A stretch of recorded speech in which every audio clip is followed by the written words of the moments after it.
और जनाब मुस्कुराइए क्योंकि आप वीनस पे हैं। वीनस यानी शुक्र यानी सोलर सिस्टम का सबसे तेजस्वी प्लेनेट। ये ग्रह हमारे सूरज से 10 करोड़ 80 लाख किलोमीटर दूर है। दोस्तों, हमारे सोलर सिस्टम में सिर्फ 2 ही प्लैनेट्स ऐसे हैं जिनके खुद के नेचुरल सैटेलाइट्स यानी कि मून्स नहीं है, और वो दोनों ही सूरज के सबसे करीब है, यानी कि मर्क्यूरी और वीनस। और सूरज का सबसे करीब होना ही इन दोनों पर सैटेलाइट न होने का कारण है। तो चले दोस्तों, अपनी सीट का बेल्ट नाड़ा जो भी बांधना है बांध लीजिए, क्योंकि हम लोग जा रहे हैं शुक्र की सफर पर। पृथ्वी से निकलकर शुक्र की ओर जाते ही वो तेजस्वी प्लेनेट आपके पास आता हुआ महसूस होगा। लेटेस्ट स्पेसक्राफ्ट में करीब 100 दिन में आप प्लेनेट वीनस तक पहुंच जाएंगे। अगर मान लो कि पृथ्वी पर आपका वेट 100 किलो है, तो ये वीनस पर करीब 91 किलो हो जाएगा। और वीनस पर पहुंचते ही आपको ये एहसास हो जाएगा कि आपने यहाँ आकर कितनी बड़ी गलती कर दी है, क्योंकि ये प्लेनेट किसी नर्क से कम नहीं है। और वीनस के एनवायरनमेंट में आप ज्यादा से ज्यादा 1 सेकंड तक ही जिंदा रह सकते हैं। लेकिन चलिए मान लेते हैं कि आपके पास कोई हाईटेक स्पेस सूट है, तो फ्रेंड्स इस ग्रह पे उतरते ही आप पाओगे कि वहाँ का वातावरण कितना डेंसिव है। वहाँ के एनवायरनमेंट में आपको अर्थ के सी लेवल के मुकाबले 90 टाइम्स ज्यादा प्रेशर महसूस होगा। और यहाँ का वातावरण आपको बहुत ही भयानक और खतरनाक दिखेगा। चारों तरफ आपको वोल्केनोज, लावा, ज्वालामुखी दिखेंगे। इसे तो दोस्तों आप वहां उतरते ही the planet of volcano label ही दे दोगे, क्योंकि यहाँ पर एंटायर सोलर सिस्टम के किसी भी प्लेनेट से ज्यादा वोल्केनोज है। दोस्तों, इस खतरनाक ग्रह के लाखों ज्वालामुखी ऐसे हैं जो शांत हो चुके हैं, लेकिन आज भी बड़े 1600 एक्टिव ज्वालामुखी यहाँ पे आपको दिखेंगे। तो कैसा लगा? मैंने बोला ना मुस्कुराए, जनाब आप शुक्र पे है। तो चले आगे देखते हैं।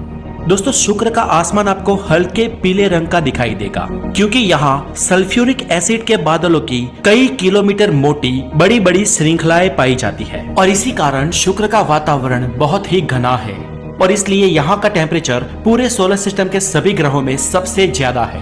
क्योंकि सूरज की किरणें जितनी आती है उतनी आसानी से रिफ्लेक्ट होके बाहर नहीं जा पाती, और इसीलिए दिन में शुक्र की सतह 465 डिग्री सेल्सियस की गर्मी से तपती रहती है। और फ्रेंड्स, वीनस का टेम्परेचर दिन हो या रात हो हमेशा एक जैसा ही रहता है, और जिस वजह से शुक्र के वातावरण में 96.5% कार्बन डाइऑक्साइड है। दोस्तों, वीनस के आसमान में अगर आप सन को ढूंढोगे तो वो मिलेगा ही नहीं। क्या बोला बे? मिलेगा ही नहीं।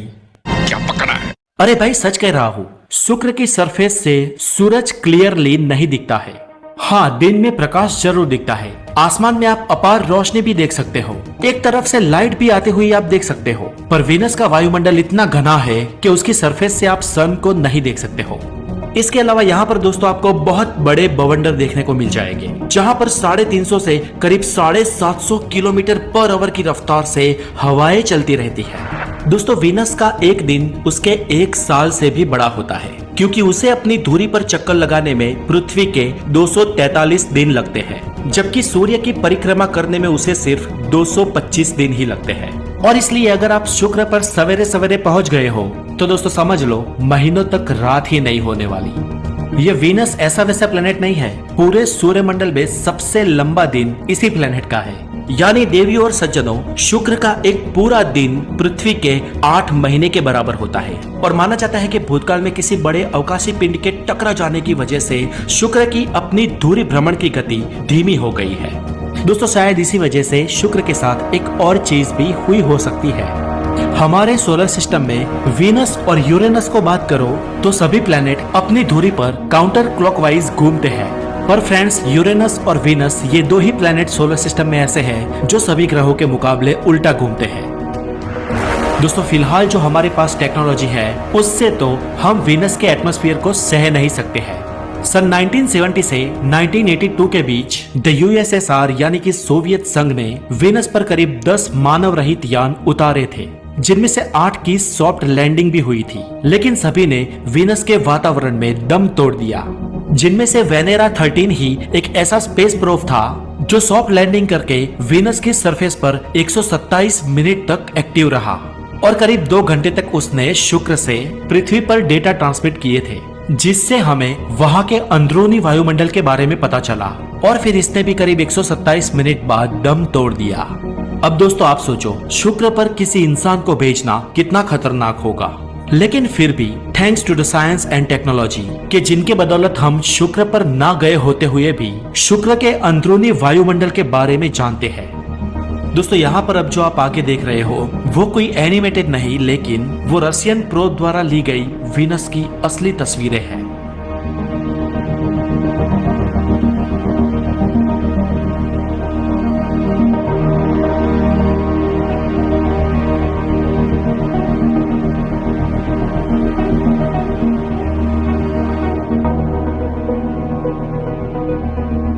दोस्तों शुक्र ही एक ऐसा प्लेनेट है जिसका नाम महिला पर रखा गया है।